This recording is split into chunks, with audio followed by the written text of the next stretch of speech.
Adulé, puis décrié, le scooter des mers est devenu pour certains le vilain petit canard des moyens de navigation. À cela, plusieurs raisons, des accidents et des actes d'incivilité. Sur les plages, la cohabitation baigneur-jet ski n'est pas toujours évidente.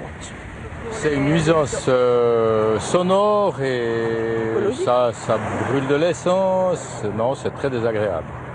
Je pense qu'il y a suffisamment d'activités naturelles et écologiques à faire au bord de mer comme ça pour ne pas utiliser les jet skis. En France, le parc des motos marines atteint plus de 30 000 véhicules. Ce loueur, qui vend également des jet skis, constate que d'année en année, ce loisir coûte de plus en plus cher. On avait une carte de navigation qui était gratuite. On n'avait pas de taxe, que ce soit une taxe annuelle ou une taxe à la carte grise. L'assurance n'est pas forcément obligatoire, mais elle était fortement conseillée. Là, aujourd'hui, ils ont vraiment rattrapé le temps perdu. En effet, depuis janvier, tout possesseur de scooter des mers doit payer une taxe annuelle pouvant atteindre 1 000 € selon la puissance du moteur. Quant à la libre circulation, certains lieux sont depuis peu tout bonnement interdits. Il y a un arrêté préfectoral qui est valable pendant 2 mois, donc juillet et août, qui nous interdit formellement d'entrer dans le port d'Hyères. Vous ne pouvez pas faire le plein. On ne peut pas faire le plein. De quoi décourager ces amateurs de sensations fortes. Entre les taxes, les interdictions sur les îles, on ne peut plus aller sur les îles, et après les contrôles fréquents sur l'eau. Donc à force, ça quitte les envies d'avoir un jet. Ouais. Cette nouvelle mesure fiscale n'est pas sans conséquences. Depuis janvier dernier, la vente de scooters des mers a chuté de 30%.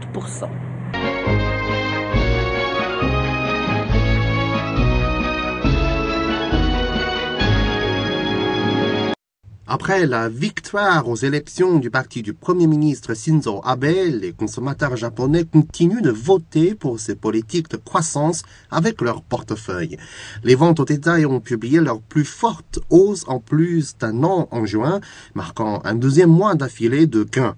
La canicule a permis de conforter les soldes de vêtements, mais la demande en appareils électroniques et objets de luxe était aussi solide. L'appétit d'achat devrait être une bonne nouvelle pour les entreprises japonaises avec une saison de profit qui passe son plein, mais Toru Ibayashi des titres UBS affirme que les bénéfices risquent d'être limités. Du point de vue des entreprises, ce ne sont pas que des bonnes nouvelles. La concurrence est plus rude. Les ventes au détail pourraient augmenter, mais les prix de l'importation sont aussi en hausse et par conséquent font augmenter les prix des approvisionnements. Il est donc possible d'imaginer que la marge de profit va se resserrer. Si nous observons le marché du prêt-à-porter, les recettes de la marque Uniqlo par exemple, le chiffre de ses ventes était plutôt bon, mais ses profits ne correspondaient pas. Il est facile d'imaginer que cela se produit aussi dans d'autres entreprises. Une autre inquiétude majeure est le plan du gouvernement à redresser les taxes des ventes l'année prochaine de 5% à 8%. Abe a déclaré qu'il prendrait en considération les conditions économiques avec prudence avant de prendre une décision finale. Mais s'il s'aventure avec une hausse des taxes, le sentiment fragile des consommateurs risque de ne pas tenir, surtout si la chute du prix des actions continue. On observe déjà les signes qu'Abe repense à un plan de hausse des taxes qui risque de chuter avec les entreprises et les consommateurs, mais il risque aussi d'alarmer ceux qui s'inquiètent de l'accumulation de la dette massive du pays. Quoi que le Premier ministre décide, il va certainement voir les consommateurs ou les investisseurs resserrer leurs bourses.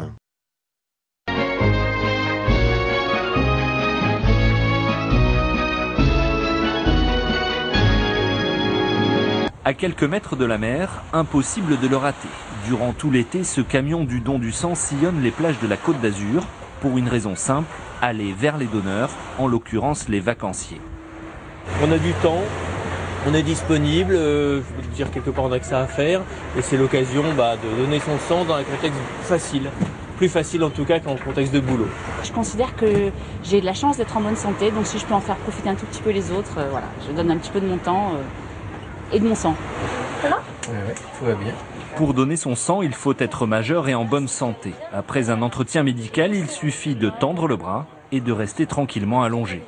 Ça prend 20 minutes, on peut le faire tous les 3 mois, et puis même 10 minutes suivant les personnes, et puis je pense que c'est important, il y en a beaucoup qui en ont besoin. Donner son sang par cette chaleur n'est pas contre-indiqué, il suffit de respecter ces quelques consignes. Pas d'effort physique, pas de sport, c'est surtout à bien vous hydrater parce que ça c'est très important. Des collectes itinérantes, indispensables pour éviter que les stocks de sang s'amenuisent. En cette période de l'année, nos collectes régulières comme les entreprises, les facs, les lycées sont fermées. Donc comme il faut transfuser régulièrement, distribuer des poches de sang du moins, nous sommes obligés d'aller vers la population. Chaque jour en France, 10 000 dons sont nécessaires pour faire face aux besoins des malades. Alors même en tongs ou en maillot de bain, vous serez toujours les bienvenus.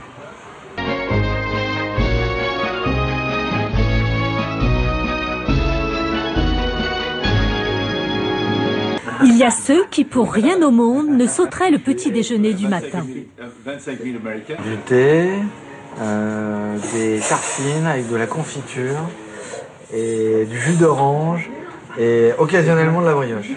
La mise en route de la journée se fait autour du petit déjeuner. Sinon, on manque de force et on a le coup de pompe de 11 heures, comme disait la publicité dans ma jeunesse. Stress, manque de temps, peur de prendre du poids. Pour d'autres, les raisons sont nombreuses de faire l'impasse. Le temps de me préparer, etc. Donc voilà, je dois me dépêcher, j'ai pas le temps de le prendre. J'ai pas faim. C'est une bonne explication, je crois, mais non, jamais autre chose que du café.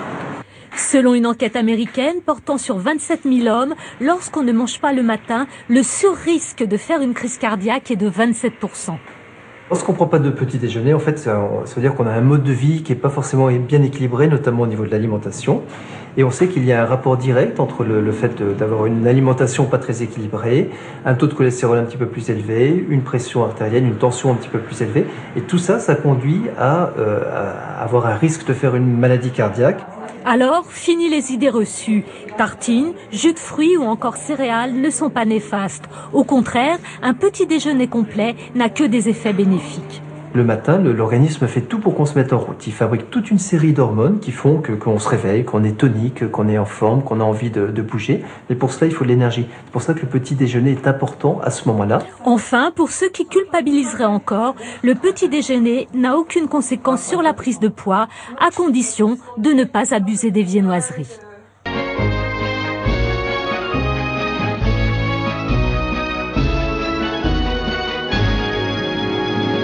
Plus de 22 millions de téléphones portables ont été achetés l'an dernier. Et à la fin de chaque vente, un contrat d'assurance de téléphone mobile vous est obligatoirement proposé par le vendeur. L'assurance coûte entre 30 et 150 € par an. Le paiement peut être mensualisé. L'assurance, elle varie en prix en fonction du téléphone que vous avez acheté. Il y a aussi 3 niveaux d'assurance. Donc vous pouvez choisir juste couvrir votre téléphone en cas de casse. Soit casse, vol et eau, soit toute cause qui comprend aussi la perte et tous les accidents en cas de force majeure. Seuls ces contrats permettent d'assurer votre téléphone, mais ils sont complexes et pas toujours en faveur du consommateur. Il y a énormément de clauses d'exclusion, notamment il faut souvent un élément extérieur pour que vous puissiez être garanti. Si votre portable est volé, le vol simple ne suffit pas, il faut un vol avec menace, un vol avec agression. Si vous avez souscrit une assurance de téléphone mobile, vous ne pourrez résilier votre contrat qu'au bout d'1 an de souscription.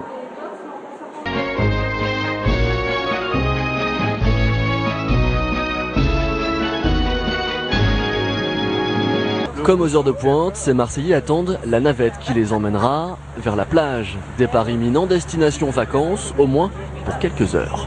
Dès qu'on met le pied sur le bateau, les vacances commencent. Même si on n'est pas en vacances. Aujourd'hui, pique-nique à la plage, baignade, ce soir retour à la maison. Le bateau quitte le Vieux-Port, direction la Pointe Rouge. Parfois, comme ce matin, le Mistral souffle un peu, mais le Marseillais ne craint pas le vent. Imperturbable malgré la houle, ce retraité parvient même à faire ses mots croisés. Bon, j'ai pas les moyens d'avoir un bateau pour me balader, alors je prends celui-là pour me promener. Mise en place l'an dernier, ces navettes permettent aux passagers de découvrir Marseille sous un autre jour. 40 minutes de traversée pour admirer la Bonne Mer, la Corniche ou encore le Château d'If. Je suis pas marseillaise en plus d'origine, donc j'en profite pour visiter. Voilà, je suis marseillaise d'adoption, donc c'est l'occasion. Une fois arrivé au port, la plage n'est plus qu'à quelques mètres. Après plusieurs jours de forte chaleur, c'est enfin le moment de se rafraîchir. Le programme, c'est se baigner, prendre l'air, parce qu'on a besoin d'air. On a eu une chaleur plus, donc sans pouvoir respirer. Donc là, aujourd'hui, on respire. Là, on va aller se baigner. On va profiter de la journée à la plage avec les petits. Et puis, ça devrait bien se passer, je pense. C'est bien parti déjà. Est-ce qu'elle est bonne? Excellente. Vraiment. Vraiment, vraiment, pas du tout courageuse, elle est vraiment très très bonne. Autant en profiter, la journée est longue et la dernière navette repart vers le Vieux-Port à la tombée du jour.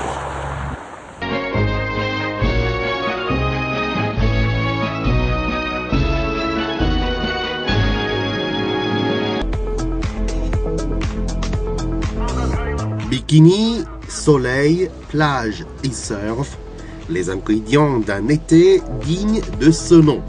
Cette saison, la municipalité de Tel Aviv offre à ses vacanciers une option littérature. La bibliothèque de la plage met à disposition 500 livres dans 5 langues différentes à toute personne souhaitant se cultiver tout en bronzant. C'est génial, j'adore ça. C'est super de pouvoir emprunter un livre et le lire ici. La bibliothèque repose sur la confiance. On n'y trouve pas de liste de prêts ou de carte de bibliothèque. Les bibliothécaires demandent simplement aux usagers de ramener les livres sur les étagères avant de rentrer chez eux. Et ça fonctionne. Je pense que c'est une idée géniale et j'en profite vraiment. Mes enfants aussi prennent un livre et le lisent sur place. J'adore ça. Cerise sur le gâteau, connexion Wi-Fi gratuite sur les 14 km de plage pour lire des livres sur tablette ou liseuse numérique. Tel Aviv a 300 jours de soleil par an. Le potentiel de lecture est donc énorme. Et pour les nouveaux venus, une suggestion de livre. Prenez soin de ma mère. C'est un livre chinois où 4 enfants devenus grands quittent la maison familiale et leur mère, qui vit à la campagne, disparaît.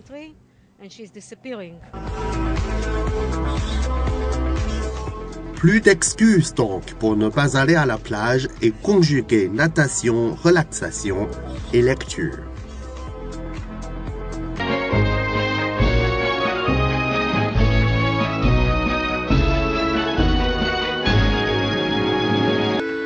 Elle a inspiré Van Gogh et séduit tous les amoureux de culture.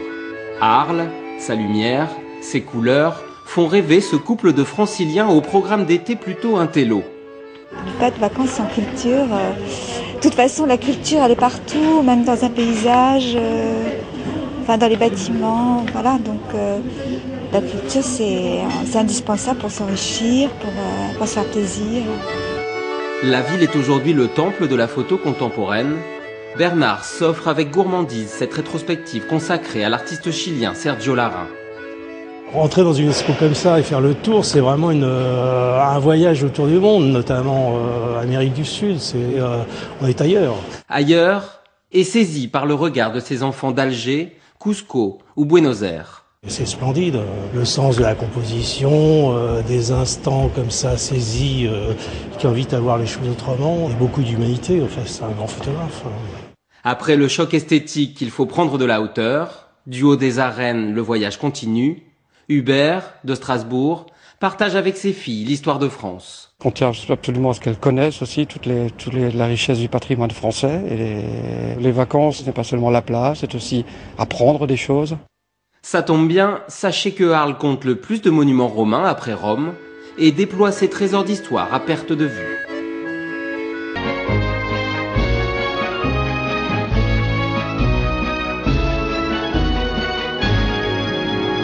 Il y en a là, ici, regardez, il y en a encore là. Pas moins de 4500 disques vinyles, une collection impressionnante qui fait la fierté de René, des 45 tours, des 33 tours aux jaquettes jaunies devenues rares. Ah, ça vaut de l'or, hein.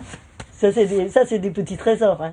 Le public se souvient de la chansonnette. Tiens, tiens.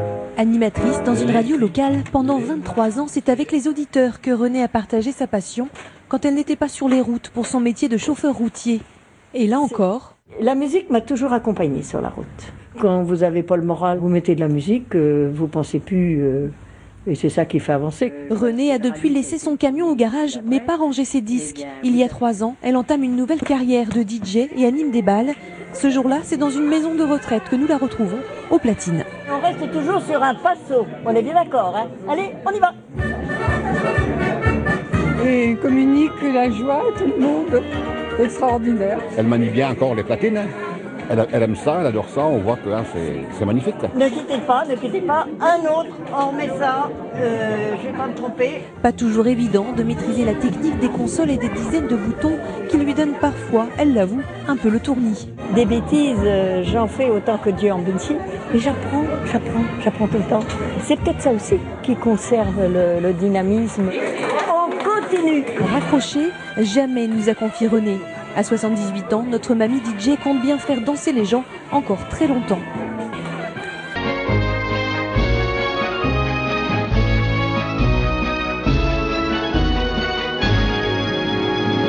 Des gâteaux si beaux qu'on oserait à peine y goûter.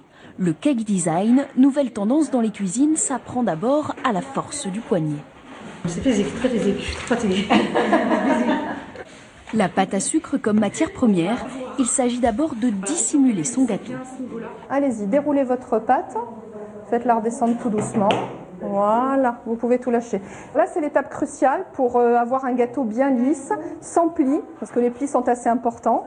Il faut vraiment le travailler comme un tissu, donc on soulève, on ramène, on ressoulève s'il y a un pli qui s'est formé, mais on n'essaye pas au contraire de l'écraser parce que là il va ressortir et ce ne sera pas joli. Ce cours initie aux techniques de base, fresques colorées et nœuds sur le dessus.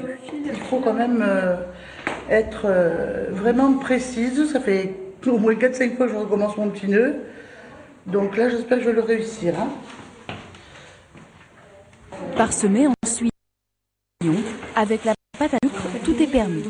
Vous faites des drapés aussi, vous faites des fleurs, vous faites des nœuds, vous faites des volants, vous faites... on fait beaucoup de choses. En fait, je pense que la limite, c'est juste l'imagination et la patience. Bon, papa aux yeux bleus, ça se fait, il y en a. Comme un retour au plaisir enfantin de la pâte à modeler, sauf qu'ici, absolument tous les personnages peuvent se déguster.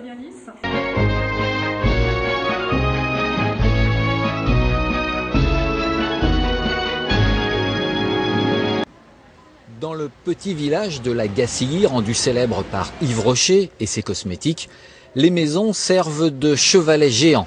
Et dans de très beaux jardins, depuis 10 ans, on fait pousser les photos. Le grand avantage d'exposer dans la rue, c'est de s'adresser au plus grand nombre. Et c'est de rendre la photo accessible. Et il est vrai que bon nombre de personnes qui viennent ici n'entrent jamais dans les galeries. C'est drôle. C'est assez surprenant. C'est beaucoup mieux qu'une exposition complètement fermée, hein. Ça c'est sûr. Parce qu'au moins je peux marcher, on peut regarder, on peut musarder à droite à gauche. Cette année, l'expo est consacrée aux photographes allemands. 600 clichés de voyages, d'art plastique ou de grands reportages. La vie ailleurs, les paysages ailleurs, on sort de chez soi, quoi. Pour moi, c'est une façon de voyager. Je voyage, je vois des paysages magnifiques et puis c'est très agréable. Parmi les photographes les plus connus, Karl Lagerfeld avec des épreuves en couleur et au chapitre des grands témoins de l'Allemagne de l'Est, Arf Zimmermann. Son idée a été de photographier sa rue lorsque le mur de Berlin s'est ouvert. Et en fait, il a filmé, il a photographié la mutation de sa rue. Le festival de la Gacilly expose en plein air jusqu'à fin septembre. En 10 ans, plus de 300 000 visiteurs sont venus à la rencontre de la photo.